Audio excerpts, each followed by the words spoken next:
चलिए, यहाँ पर हमारा न्यूज एनालिसिस में क्या टॉपिक हम लोग ले रहे हैं, यही टॉपिक है कि Biden declines Republic Day invite. Biden declines Republic Day invite.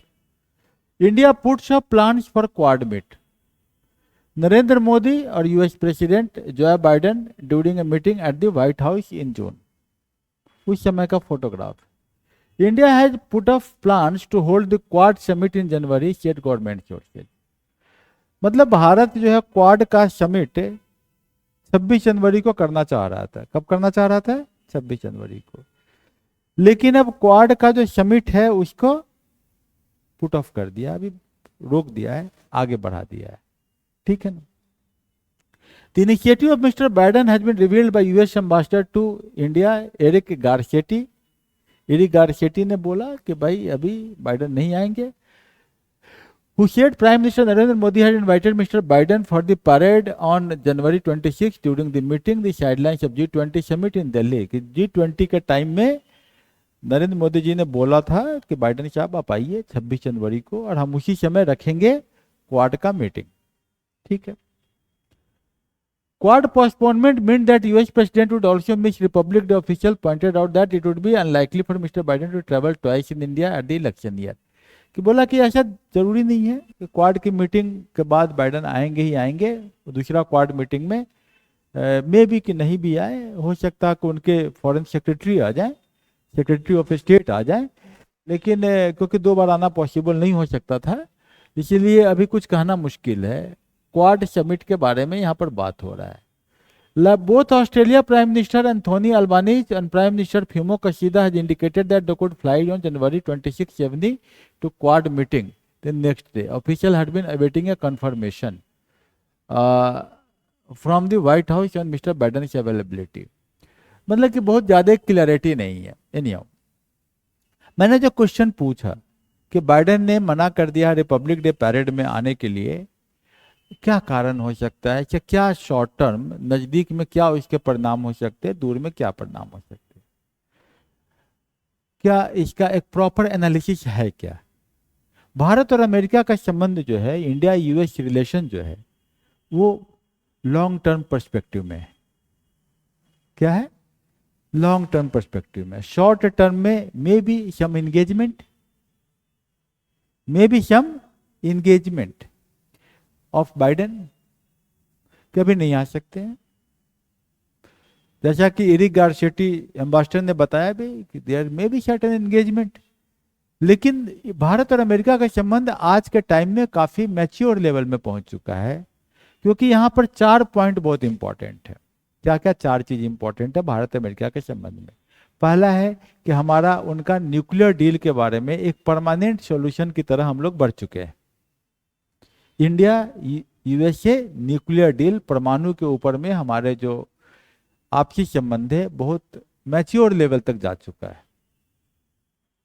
दूसरा, भारत का जो जियोपॉलिटिकल जो लोकेशन है इंडो पैसिफिक ओशन में, प्रशांत महासागर और हिंद महासागर क्षेत्र में, ये जियोपॉलिटिकल जो लोकेशन है जिसके कारण यूएसए की एक परमानेंट पॉलिसी हो गई है Indo Pacific ocean policy, Indian ocean and Indo Pacific ocean policy. पहले इसका नाम था एशिया पैसिफिक पॉलिसी। क्या नाम था इसका? Asia Pacific. अभी क्या नाम हो गया? Indo Pacific.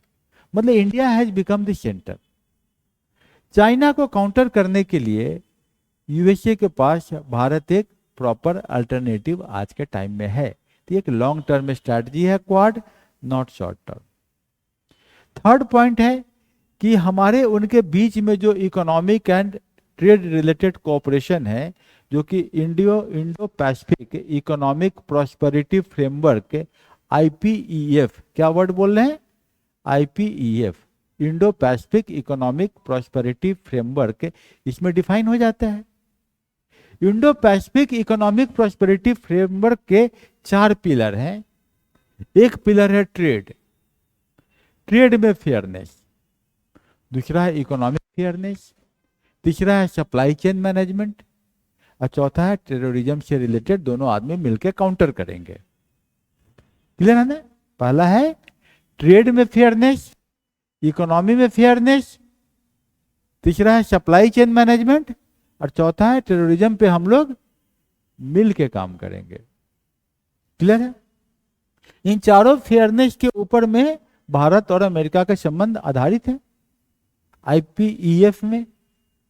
और उसके बाद हम लोग बात कर रहे हैं आईपीईएफ के कॉन्टेक्स्ट में Indian ocean maritime domain awareness. Indian ocean maritime domain awareness, Indian ocean maritime domain awareness. Maritime domain MARITIME, maritime domain DOMAIN, domain awareness AWARE, awareness.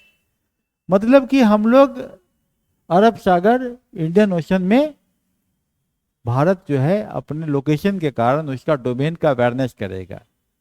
और एक बहुत इंपॉर्टेंट इस डायरेक्शन में चला है हमारा emerging critical initiative on critical emerging technology, ICET, initiative on critical emerging technology, initiative on critical emerging technology, जिसमें कि हम लोग डिफेंस, सेमीकंडक्टर के फील्ड में कोऑपरेशन कर रहे हैं।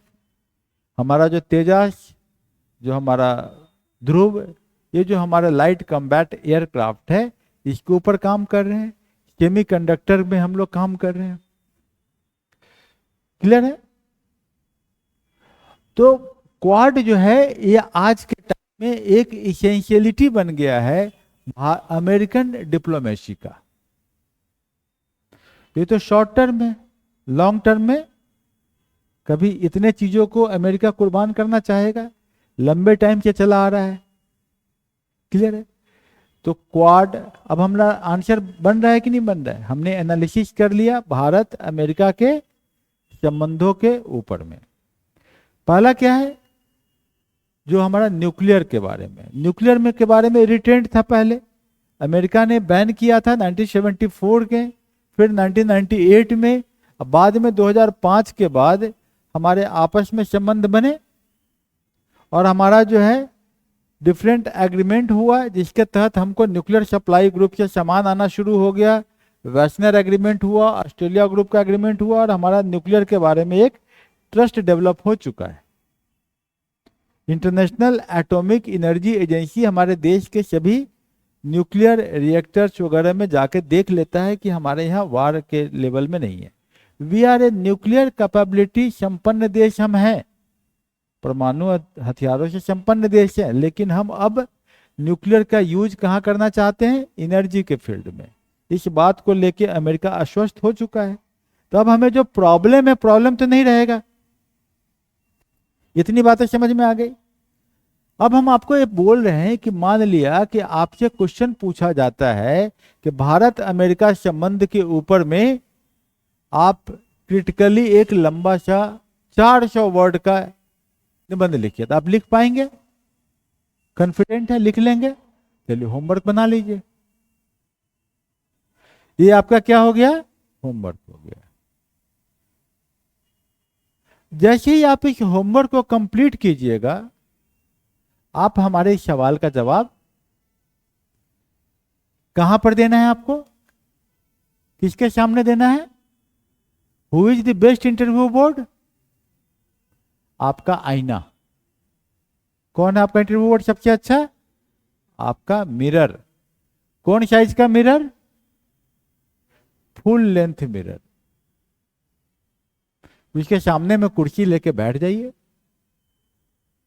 क्वेश्चन को वहां पर पीला रंग के स्टिक पैड पे लिख लीजिए, वहां बैठ के 2 मिनट में इसका आंसर दीजिए। अब मिरर के ऊपर क्या लगा लीजिएगा? एक स्टैंड, उसमें लगा लीजिएगा मोबाइल। मोबाइल को ऑन कर लीजिएगा, रिकॉर्डिंग हो जाएगा। हो जाएगा कि नहीं हो जाएगा?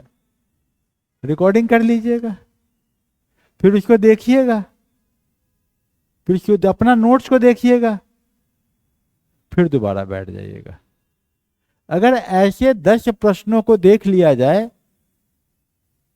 तो आप यकीन मानिए कि इंटरव्यू में 70% प्रश्न आपके इस 10 दिन के प्रिपरेशन का ही आएगा। बात समझ गए मेरी? किसी जगह मॉक इंटरव्यू में जाने की जरूरत नहीं है। अगर करना भी है तो क्या करना है आपको? न्यूज एनालिसिस करना है, घर जाके उसको लिख लेना है। That is the best interview. सबसे बढ़िया तैयारी इंटरव्यू का कौन कर रहा है? आप कर रहे हो। समझ गए? क्योंकि जो चीज जरूरी है वो किसी इंस्टीट्यूट में कराया ही नहीं जाता है। क्या नहीं कराया जाता है? News analysis. क्लियर है? मेरी बात समझ में आ गया? चलिए, तो ये हमारा भारत अमेरिका संबंध पे आप लोग लिख लोगे और आज ही इंटरव्यू की तैयारी कर लोगे। आप पीटी लिख रहे हो तो इसका मतलब थोड़ी है कि इंटरव्यू की तैयारी नहीं करना है। अपनी पर्सनैलिटी को बढ़ाना है। इंटरव्यू की तैयारी कब से शुरू होनी चाहिए? आज से। ये आपकी पर्सनैलिटी को बढ़ाएगा। भैया कल तो इंटरव्यू आएगा तो घबराहट नहीं होगी, क्योंकि हम रेगुलर बेसिस पर अपने जेस्चर को, अपने चीजों को हम एनालाइज कर रहे हैं। वहां पर मिरर लगा के, मिरर के सामने में एक मोबाइल डाल के अपना एनालिसिस कर ले रहे हैं। लेकिन करने से पहले आपको करना क्या पड़ेगा? लिखना पड़ेगा। क्वेश्चंस को यहीं फ्रेम करना पड़ेगा। जो क्वेश्चन आप फ्रेम कीजिएगा वो मेंस में आएगा, और वही क्वेश्चन आपको पीटी में। क्या पीटी में यहां से क्वेश्चन आ सकता है कि नहीं? मुझे बताइए, आता है कि नहीं आता है? पीटी में आता है क्वेश्चन? क्या ऐसे क्वेश्चन मेंस में आते हैं कि नहीं? आते हैं। यही क्वेश्चन इंटरव्यू में आता है। तो तीनों में सबसे ज्यादा तैयारी किसकी होनी चाहिए? इंटरव्यू की। सबसे ज्यादा तैयारी आप डेली 8-10 टॉपिक ऐसा अगर मेरे हिसाब से जो लिखते हो, आप जमा करते हो मेरे पास कॉपी, उसका इंटरव्यू तैयारी भी कर लो तो आपकी तैयारी अच्छी होगी कि नहीं होगी? आपकी पर्सनैलिटी कंपोज हो जाएगी कि नहीं हो जाएगी? Are you clear? चलिए, तो ठीक है, हम न्यूज एनालिसिस को और आगे बढ़ाते हैं।